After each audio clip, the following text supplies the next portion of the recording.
আছে এটা স্টার্ট দিতে গেলে কি করতে হবে, এটার সাথে হলো আপনার হলো অকটেন ঢুকাবেন, এটা হলো টু স্ট্রোক ইঞ্জিন, এটার সাথে অকটেন ঢুকাবেন। অকটেনের সাথে আপনার হলো 1 লিটার অকটেনের সাথে 40 গ্রাম মোবিল মিক্স করবেন। এখানে আপনার অকটেন একটা ট্যাঙ্কি দেওয়া আছে, এটা পুরোটা ফুল করে এখানে একটু মোবিল করে এটা মিক্স করে ঢুকাবেন। যদি অকটেন না মিশান, অকটেনের সাথে মোবিল যদি না মিশান তাহলে ইঞ্জিন সুইচ করবে, এটা অবশ্যই মনে রাখবেন। দেওয়ার পরে এর ভিতরে এখন অকটেন দেওয়া আছে, অকটেন দেওয়ার পরে এই যে এখানে পুশ আছে একটা, যেখানে রাবার আছে পুশ, ঠিক আছে, এখানে চাপ দিলে তেল আসবে, তেল আসলে এই যেটাতে তেল পড়বে। ওকে, এটা কি প্রতিবারই স্টার্টের আগে দিতে হবে, আনাইলে আপনি করতে হবে। এটা এই তেল আসলে এখানে দেখুন, এখানে চাপ দিলে এখানে তেল নামতেছে, তাহলে হবে। এটা 2 বার দিলে হবে, 3 বার দিলে হবে, ঠিক আছে। তারপরে আপনি স্টার্ট, এখন আমরা স্টার্ট দেব। যদি স্টার্ট না হয় এই চকটা উপরে দিয়ে টান দিব, তখন স্টার্ট হবে। আর যদি স্টার্ট তারপর স্টার্টের পরে সাথে সাথে এটা চোখটা আমরা নিচে দিয়ে দেবো। দেওয়ার পরে স্টার্টের পরে আমরা এখানে চলে যাব।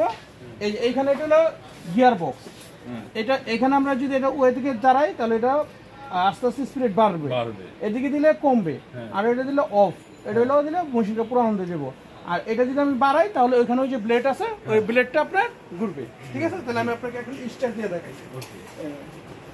এটা এভাবে নিয়ে এবার ব্লেডটা বাড়াও, ব্লেডটা বাড়াও,